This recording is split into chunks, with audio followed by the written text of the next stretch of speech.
الحمد لله نحمده ونستعينه ونستغفره ونؤمن به ونتوكل عليه ونعوذ بالله من شرور أنفسنا ومن سيئات أعمالنا من يهده الله فلا مضل له ومن يضلله فلا هادي له ونشهد أن لا إله إلا الله وحده لا شريك له ونشهد أن سيدنا وحبيبنا ومولانا محمدا عبده ورسوله صلى الله تعالى عليه وعلى آله وأصحابه وبارك وسلم تسليما كثيرا كثيرا. أما بعد فأعوذ بالله من الشيطان الرجيم. بسم الله الرحمن الرحيم. سأل سائل بعذاب واقع للكافرين ليس له دافع من الله ذي المعارج تعرج الملائكة والروح إليه في يوم كان مقداره 50,000 سنة فاصبر صبرا جميلا إنهم يرونه بعيدا ونراه قريبا يوم تكون السماء كالمهل وتكون الجبال كالعهن ولا يسأل حميم حميما يبصرونهم يود المجرم لو يفتدي من عذاب يومئذ ببنيه وصاحبته وأخيه وفصيلته التي تؤويه ومن في الأرض جميعا ثم ينجيه كلا إنها لظى نزاعة للشوى تدعو من أدبر وتولى وجمع فأوعى. صدق اللہ العظیم. حضرات سامعین کرام، میں نے آپ حضرات کے سامنے سورۃ المعارج کی ابتدائی 18 آیتیں تلاوت کی ہیں. یہ سورت جس کو سورۃ المعارج کہتے ہیں یہ مکیہ ہے، 2 رکوع پر مشتمل ہے اور کل 44 آیتیں اس سورۃ مبارکہ کے اندر ہیں، جن میں سے 18 آیتیں میں نے ابھی آپ حضرات کے سامنے تلاوت کی ہے. اس سورۃ مبارکہ کا اور خاص طور پر اس کی ابتدائی آیات کا جو شان نزول ہے وہ یہ ہے کہ مکے میں ایک شرپسند کافر تھا نضر بن حارث. اس نے ایک بہت بڑی جرأت کی اور ایک بہت بڑی بات اس نے کہہ دی، جس کے رد میں اور جس کے جواب میں اللہ پاک نے اس سورۃ مبارکہ کی ابتدائی آیتیں نازل فرمائیں. نضر بن حارث نے کہا تھا اللہم ان کان ھذا ھو الحق من عندک فامطر علینا حجارۃ من السماء او ائتنا بعذاب علیم. کہ اے اللہ، اگر یہ محمد حق ہیں اور آپ کی طرف سے مبعوث ہیں، یعنی انسانیت کی ہدایت کے لیے ان کو آپ کی طرف سے بھیجا گیا ہے، تو فَأَمْطِرْ عَلَيْنَا حِجَارَةً مِّنَ السَّمَاءِ، تو ہمارے اوپر آسمان سے پتھروں کی بارش کر دیجئے، اَوْ ائْتِنَا بِعَذَابٍ عَلِيمٍ، یا دردناک عذاب میں ہمیں مبتلا کر دیجئے. یہ بڑی جرأت کی اور بڑی سخت بات تھی جو اس نے اپنی ناپاک زبان سے کہی. اللہ تعالیٰ نے فرمایا سأل سائل بعذاب واقع للکافرین لیس له دافع۔ ایک مانگنے والے نے ایسا عذاب مانگا ہے، واقع للکافرین، جو کافروں پر آنے والا ہے۔ نضر بن حارث کی طرف اشارہ ہے، جس نے یہ کہا تھا کہ اے اللہ، اگر محمد سچے ہیں اور آپ کی طرف سے بھیجے گئے نبی ہیں تو ہمارے اوپر آسمان سے پتھروں کی بارش نازل کر دے اور دردناک عذاب میں ہمیں مبتلا کر دے۔ اس کو جواب دیتے ہوئے اللہ نے فرمایا کہ سأل سائل بعذاب واقع للکافرین لیس له دافع۔ ایک مانگنے والے نے ایسا عذاب مانگا ہے، ایسے عذاب کا مطالبہ کیا ہے، واقع للکافرین، جو کافروں پر آنے والا ہے۔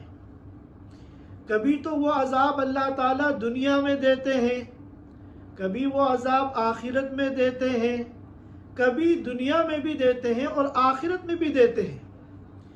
کافروں پر آنے والا آخرت کا عذاب تو یقینی ہے، وہ تو عذاب جہنم ہے، جس کے بارے میں اللہ نے جگہ جگہ فرما دیا خالدین فیہا ابدا، ہمیشہ ہمیشہ یہ جہنم میں رہیں گے۔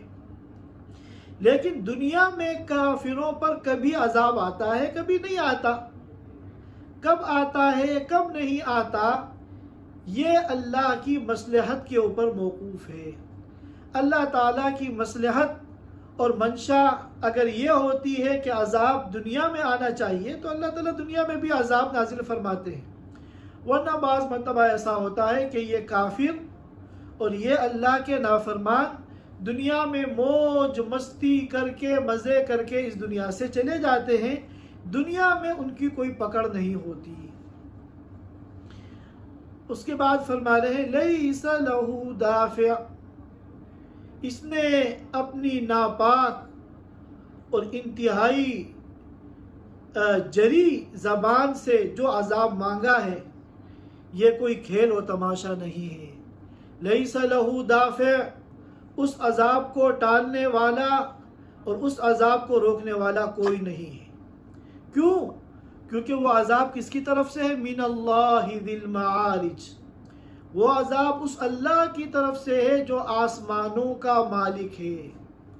یہ معارج جمع ہے معرج کی یا معراج کی، جس کے معنی آتے ہیں سیڑھی، کیونکہ عروج کے معنی آتے ہیں اوپر چڑھنا، اور معراج اس میں آلہ ہے، اوپر چڑھنے کا آلہ یعنی سیڑھی۔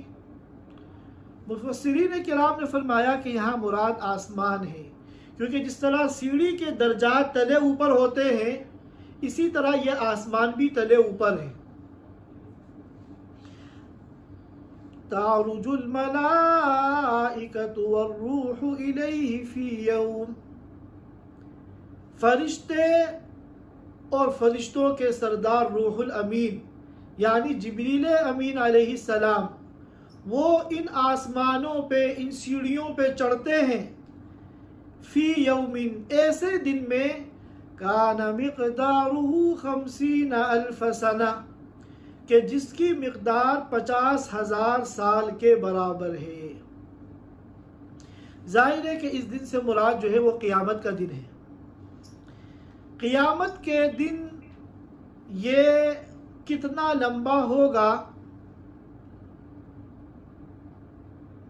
اس سلسلے میں مختلف نصوص مبارکہ وارد ہوئی ہیں۔ یہاں سورۃ المعارج میں تو کہا گیا ہے کان مقدارہ 50,000 سنہ، 50,000 سال کے برابر وہ یوم محشر ہوگا، قیامت کا دن۔ اور سورۃ السجدہ میں کیا ہے؟ سورۃ السجدہ میں ہے کان مقدارہ 1000 سنۃ مما تعدون، 1000 سال کے برابر ہوگا۔ سورۃ المعارج میں یہاں آیا ہے کہ قیامت کا وہ دن 50,000 سال کے برابر ہوگا، لیکن سورۃ السجدہ میں جو آیت ہے وہاں ہے کان مقدارہ الف سنہ کہ قیامت کے دن کی جو مقدار ہے 1000 سال کے برابر ہے۔ اور اگر ہم احادیث مبارکہ کا مطالعہ کریں تو وہاں بھی ہمیں مختلف احادیث ملتی ہیں۔ ایک حدیث ہے جس کو امام احمد بن حنبل نے اور ابن حبان نے اور امام بیہقی نے نقل کیا ہے۔ اللہ کے رسول صلی اللہ علیہ وسلم نے فرمایا، ایک مومن پر قیامت کا دن اتنا ہلکا ہوگا کہ ایک فرض ادا کرنے کے وقت کے برابر ہوگا۔ فرض نماز کوئی جتنی بھی اہتمام کے ساتھ خشوع اور خضوع کے ساتھ پڑھ لے، زیادہ سے زیادہ 15 منٹ لگتے ہیں، 15-20 منٹ۔ تو اس حدیث کے مطابق قیامت کا دن جو ایمان والوں کے اوپر ہوگا اتنا ہلکا ہوگا کہ زیادہ سے زیادہ 15-20 منٹ کے برابر لگے گا۔ اور ایک حدیث میں ہے جس کو حاکم نے مستدرک میں اور امام بیہقی نے بھی نقل کیا ہے کہ قیامت کا دن ایمان والوں پر اتنا بڑا ہوگا جیسا کہ ظہر اور عصر کے درمیان وقت ہوتا ہے۔ ظہر عصر کے درمیان جو چند گھنٹے کا وقت ہوتا ہے اس کے برابر ہوگا۔ تو اب یہاں ایک سوال پیدا ہوتا ہے کہ دن تو ایک ہے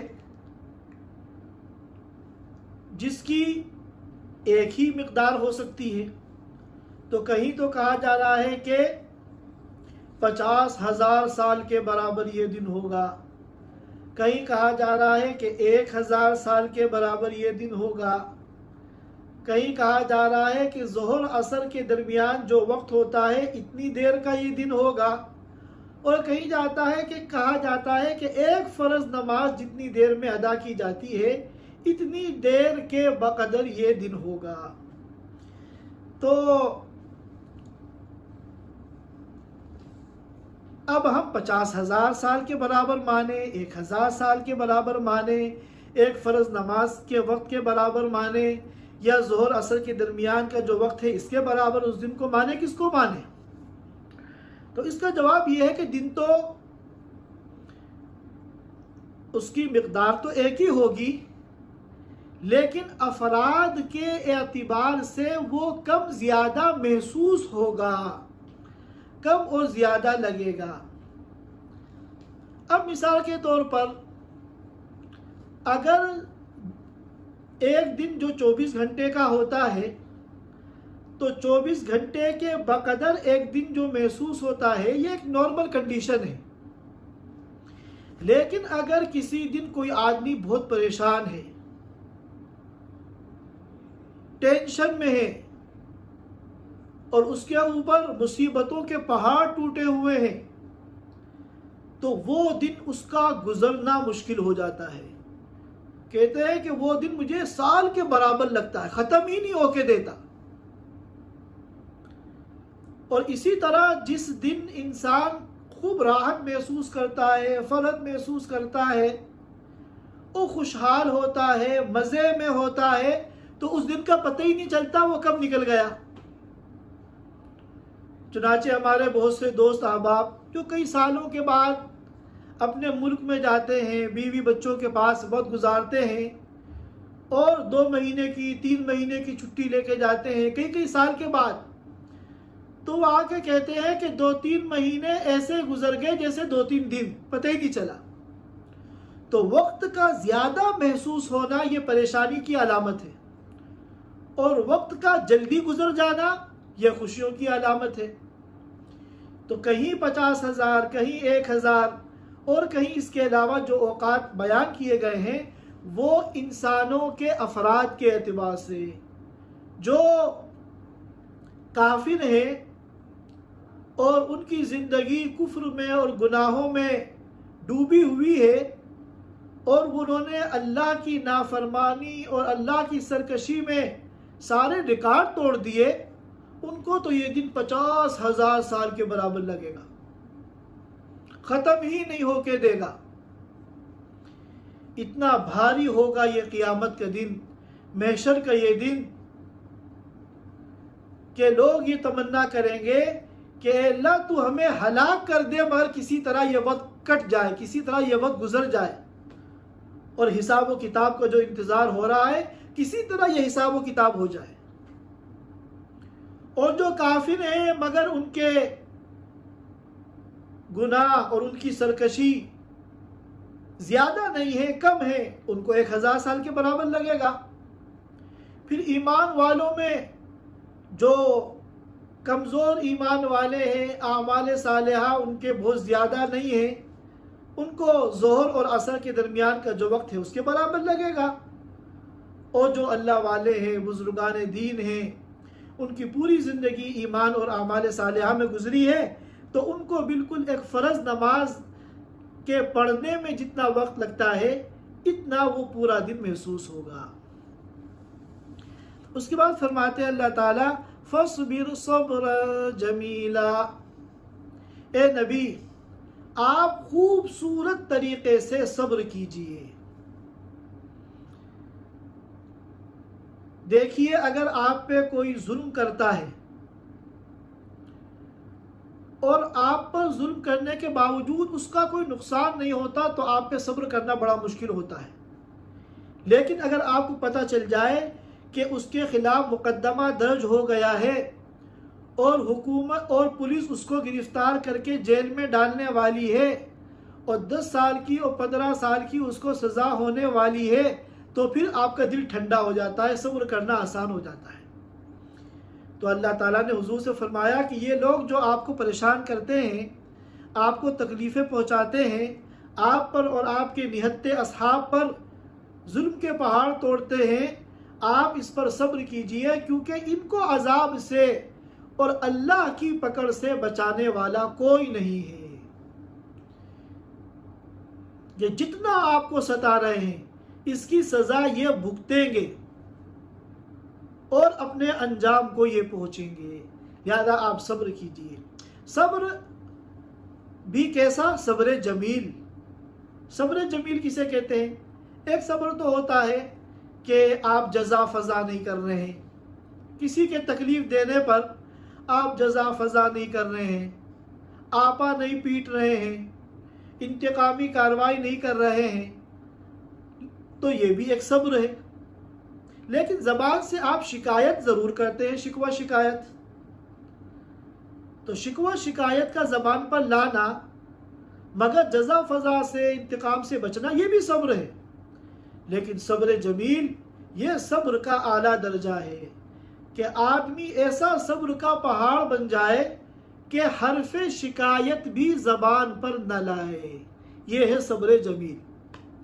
شکوہ شکایت بھی نہ کرے. تو اللہ تعالیٰ نبی پاک صلی اللہ علیہ وسلم کو حکم دے رہے ہیں فَاصْبِرْ صَبْرًا جَمِيلًا، اے نبی آپ خوبصورتی کے ساتھ صبر کیجئے، یعنی صبر جمیل اختیار کیجئے. اس طرح صبر کیجئے کہ حرف شکایت بھی زبان پر مت لائیے. کیوں؟ اس لیے کہ جتنے آپ پر ظلم کرنے والے ہیں سب کو ان کے ظلم کا بدلہ دیا جائے گا. یہ تو سمجھ رہے ہیں کہ عذاب کو بہت دور سمجھ رہے ہیں، نہ جانے کتنے سالوں کے بعد قیامت آئے گی. خود نبی کے قول کے مطابق اس کتنے سالوں کے بعد حشر نشر ہوگا، اس کے بعد جو ہے آخرت کا عذاب ہوگا. انہم یرونہ بعیدا، کہ یہ تو اس کو بہت دور سمجھ رہے ہیں. ونراہ قریبا، اور ہم اس عذاب کو قریب دیکھ رہے ہیں. کیوں؟ اس لیے کہ جو چیز گزر جاتی ہے چاہے وہ 1 گھنٹہ پہلے گزری ہو مگر وہ بہت دور چلی گئی کیونکہ اب واپس نہیں آ سکتی. اور جو چیز آنے والی ہے چاہے ہزاروں سال کے بعد آئے مگر چونکہ آنا یقینی ہے اس لیے وہ قریب ہے. اسی لیے عربی میں ایک محاورہ ہے ما ابعد ما ہوا فات، کہ جو چیز چھٹ گئی وہ بہت دور چلی گئی. وما اقرب ما ہوا آت، اور جو چیز آنے والی ہے وہ بہت زیادہ قریب ہے. فرمایا یوم تکون السماء کالمہل وتکون الجبال کالعہن، یہ قیامت کے دن کو بیان کیا جا رہا ہے کہ جو سرکش کفار ہیں ان کو ایسا لگے گا کہ جیسے 50,000 سال کے برابر. اور فرمایا کہ جس دن کے آسمان کالا ہو جائے گا تلچھٹ کی طرح، تیل کے تلچھٹ کی طرح آسمان کالا ہو جائے گا۔ المغل کہتے ہیں تلچھٹ کو۔ جب کڑھائی میں آپ تیل ڈالتے ہیں اور اس تیل میں آپ پکوڑے وغیرہ بناتے ہیں تو آخر میں جو تیل بچتا ہے وہ کالے رنگ کا ہو جاتا ہے، اسے کہتے ہیں تلچھٹ، عربی میں کہتے ہیں المغل۔ تو آسمان جو ہے تلچھٹ کی طرح کالا ہو جائے گا۔ اب سوال یہ پیدا ہوتا ہے کہ بعض نصوص سے معلوم ہوتا ہے کہ آسمان سرخ ہو جائے گا، اور یہاں کہا جا رہا ہے کہ قیامت کے دن آسمان کالا ہو جائے گا۔ تو جواب یہ ہے کہ ایسا ممکن ہے کہ کبھی کالا ہو کبھی سرخ ہو جائے، لال ہو جائے، جیسا کہ حضرت حسن کی روایت میں تتلون السماء کہ مختلف رنگوں میں آسمان ہوگا، آسمان جو ہے مختلف رنگوں کا ہوگا۔ اور پھر فرمایا وَتَكُونُ الْجِبَالُ كَالْعِهْنِ، اور پہاڑ رنگین روئی کی طرح ہو جائیں گے، اور پہاڑ رنگین روئی کی طرح ہو جائیں گے۔ رنگین روئی کی طرح، جس طرح روئی کو جب دھنکا جاتا ہے، جب روئی کو دھنکا تو دھنکی ہوئی جو روئی ہوتی ہے وہ دیکھنے میں رنگین نظر آتی ہے۔ پہاڑ قیامت کے دن رنگین اس لیے نظر آئیں گے کہ دنیا میں پہاڑ مختلف رنگوں کے ہوتے ہیں، کوئی پہاڑ سفید رنگ کا ہوتا ہے، کوئی پہاڑ کالے رنگ کا ہوتا ہے، اور کوئی پہاڑ سرخ رنگ کا ہوتا ہے۔ تو جب یہ سارے پہاڑ روئی کے گالوں کی طرح اڑیں گے تو دھنکی ہوئی رنگین روئی کی طرح یہ نظر آئیں گے۔ اس کے بعد فرماتے ہیں وَلَا يَسْأَلُ حَمِيمٌ حَمِيمًا، کوئی بھی جگری دوست دوسرے اپنے دوست سے سوال جواب نہیں کرے گا، یعنی کوئی آپس میں ہمدردی کی بات، خیر خواہی کی بات، ایک دوسرے کے غم میں شریک ہو کر اس کے غم کو ہلکا کرنے والی بات نہیں کرے گا۔ اور اس کی وجہ یہ نہیں ہے کہ ایک دوسرے کو وہ نظر نہیں آئیں گے، ایسے دوست دنیا کے اندر جن کی دوستی پورے علاقے میں، پورے خاندان میں، پوری سوسائٹی میں مشہور ہے، اور 30 سالہ 40 سالہ دوستی ہے، لیکن وہاں جب آمنا سامنا ہوگا تو ایسے دونوں کا تاثر ہوگا جیسے ایک دوسرے کو پہچانتے نہیں۔ وجہ یہ نہیں ہے کہ ایک دوسرے کو نظر نہیں آئیں گے، بلکہ سب یبصرونہم، وہ ایک دوسرے کو دکھلائی دیں گے۔ یود المجرم لو یفتدی من عذاب یومئذ ببنیہ، مجرم یہ چاہے گا جس نے دنیا کی زندگی اللہ کی نافرمانی میں گزاری ہے، وہ قیامت کے دن یہ تمنا کرے گا کہ اس دن کے عذاب کے بدلے میں وہ اپنی اولاد کو فدیے میں دے دے، اپنی اولاد کو قربان کر دے، اور اپنی بیوی کو قربان کر دے، اور اپنے بھائی کو قربان کر دے، اور اپنے اس کنبے کو، اس گھرانے کو قربان کر دے جس میں وہ رہتا تھا۔ اور یہی نہیں، وَمَن فِي الْأَرْضِ جَمِيعًا، جتنے لوگ اس دنیا کے اندر ہیں ان تمام کو وہ قربان کر دے، ثُمَّ يُنْجِي، اور اپنی ذات کو بچا لے۔ ہر مجرم یہ تمنا کرے گا کہ ساری دنیا فدیے میں وہ دے دے اور صرف اپنی جان بچا لے، تو یہ بڑا کامیابی کا سودا ہے۔ کَلَّا إِنَّهَا لَظَىٰ، ہرگز نہیں، این خیالست و محالست و جنو، ایسا نہیں ہو سکتا۔ جہنم کی جو آگ ہے وہ شعلہ زن ہے، نَزَّاعَةً لِلشَّوَىٰ، اور وہ کھال کو کھینچنے والی ہے، چمڑی کو ادھیڑ دینے والی ہے. تدعو من ادبر وتولا، اور وہ پکارتی ہے، بلاتی ہے ہر اس شخص کو جس نے پیٹھ پھیری تھی اور منہ موڑا تھا. جب اللہ کے دین کو اس کے سامنے پیش کیا گیا، اللہ کے احکام کو، اللہ کی تعلیمات کو بیان کیا گیا، تو بجائے اس کو قبول کرنے کے، ایکسیپٹ کرنے کے، اس نے منہ موڑ لیا اور پیٹھ پھیر کے چلا گیا. وَجَمَعَ فَأَوْعَى. Thanks for watching. Don't forget to like, comment, share and subscribe to Al Wahid channel.